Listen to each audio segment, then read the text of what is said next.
Overseas Pakistani हो या local Pakistani हो, जब भी वो प्रॉपर्टी अपनी किराए पे देता है, उसको सबसे बड़ी जो टेंशन होती है वो यही होती है कि मालिक होने के नाते मेरी प्रॉपर्टी पे जो है वो किराएदार किसी भी ग्राउंड पे कब्जा ना कर सके।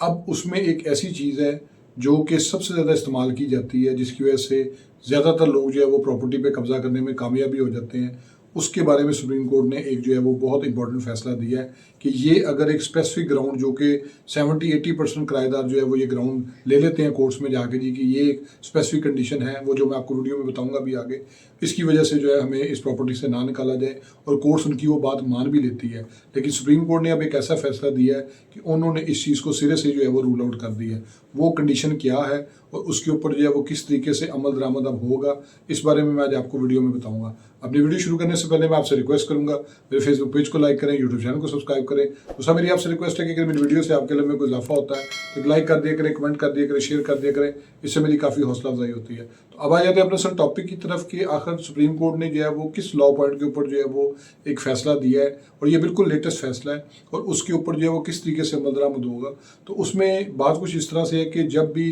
कोई किराएदार जो है वो प्रॉपर्टी के ऊपर जो है वो काबज़ हो जाता है बतौर किराएदार, उसको कब्जा जो है वो मिल जाता है, वो किराएदार के तौर पे रहना शुरू कर देता है, तो दो कंडीशंस होती हैं। बेशक वो ओवरसीज़ पाकिस्तानी है या पाकिस्तानी है, उनके लिए जो है ना जो उनको फेस करनी पड़ती है वो ये है कि अगर किसी वजह से मालिक की डेथ हो जाए, या अगर किसी वजह से मालिक अपनी ज़िंदगी में ही जो है वो किराएदार को उस प्रॉपर्टी से बेदखल करना चाहे, तो किराएदार की जो है ना कई दफ़ा प्लीज जो है वो कोर्ट में आ जाती है कि मैंने जो है ना इतने पैसे मालिक को एडवांस में दे दी हुए, ये मेरे दो गवाह हैं, और मुझे जो है ना इस प्रॉपर्टी को इसने फरोख्त कर दिया, भाई थोड़े से पैसे जी बकाया रहते हैं, तो मुझे जो है ना वो मैं पैसे जमा करवाने का अगर ऑर्डर कर दिया जाए तो मैं वो भी पैसे दे दूंगा, तो मुझे जो है ना इस प्रॉपर्टी से ना निकाला जाए, बल्कि ये जो प्रॉपर्टी है इसको मेरे नाम पर ट्रांसफ़र कर दिया जाए। इस ग्राउंड के ऊपर आज से पहले तक जो है वो कोर्ट्स इस बात को एडमिट भी करती थी, क्योंकि टाइटल जो है वो डिस्प्यूटेड हो चुका होता था, तो इस वजह से कोर्ट्स कहते थे ठीक है जी आप यहाँ पर रहें, और उसमें जो है वो बेदखली की प्रोसीडिंग जो है वो साल साल चलती रहती थी। तो अब सुप्रीम कोर्ट के पास ये मामला गया इसी तरीके से कि एक शख्स जो है वो क्लेम करता जी कि मैंने इस प्रॉपर्टी की जो है वो काफ़ी हद तक जो है वो पेमेंट कर दी हुई है, तो मैंने जो है वो मालिक की पोजीशन में मैं आ गया हूँ, तो अब जो है ना मैं इस प्रॉपर्टी का कब्ज़ा खाली नहीं करूँगा। तो सुप्रीम कोर्ट ने जब इस मामले को टेकअप किया तो उन्होंने इस मामले को बड़ी बारीक बीनी से देखा, और उसमें उन्होंने प्रिंसिपल जो है वो तय कर दिया, और उसमें नंबर 1 के ऊपर ये था कि अगर कोई शख्स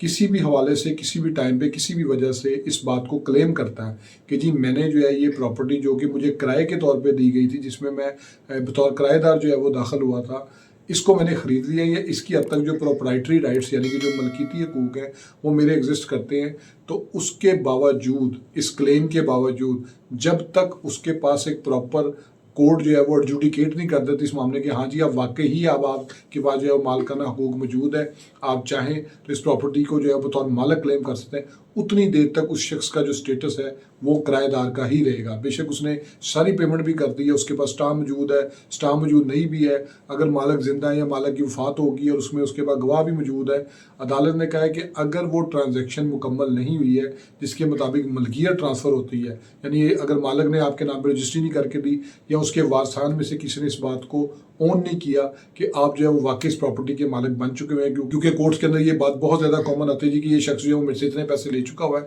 और स्पेशली उसमें जो ये कंडीशन है कि जब कोई शख्स फौत हो जाता है तो उसके वारसान जब जाते हैं किराया लेने, तो किराएदार कहते हैं जी आपके वालिद साहब जो है या आपकी वालदा जिसके नाम पर प्रॉपर्टी थी वो फौत होने से पहले मेरे से करोड़ रुपया ले गए थे नकद किसी ज़रूरत के तहत, वो कहते जी अब आप उतनी देर तक बैठे रहे जब तक हम जो है ना करोड़ वापस नहीं करते, तो आप हमारे पैसे वापस कर दें, हम यहाँ से चले जाएंगे। तो इस चीज़ को जो है ना वो सुप्रीम कोर्ट ने लर्न अवॉइड कर दिया कि आप जो है वो किसी भी हवाले से किसी भी सूरत में आप इस चीज़ को क्लेम नहीं कर सकते, और अगर आप इस चीज़ को सब्सिक्वेंट टाइटल या प्रोप्राइटरी में किसी भी हवाले से क्लेम करना चाहते हैं तो आपको बाकायदा स्पेसिफिक परफॉर्मेंस का दावा करना पड़ेगा अदालत में। उधर आपको अपना केस जो है बतौर किराएदार साबित करना पड़ेगा कि जी मैं किराएदार हूँ, मैंने फ़लाँ शख्स से ये एग्रीमेंट किया, अगर रिटर्न में है ठीक है, अगर नहीं है तो आपको बताया बाकायदा तौर पे जो है वो ज़ुबानी इकरारनामा मायदा बै की जो है वो इंग्रेडिएंट्स को अदालत में साबित करना पड़ेगा। फिर इसके अलावा अगर मालिक ज़िंदा है तो वो उसको रिफ्यूट कर सकता है, लेकिन जहाँ पे मालिक ज़िंदा ना हो उसके लीगल वारसान को ये पूरा राइट मिल गया इस जजमेंट के बाद से,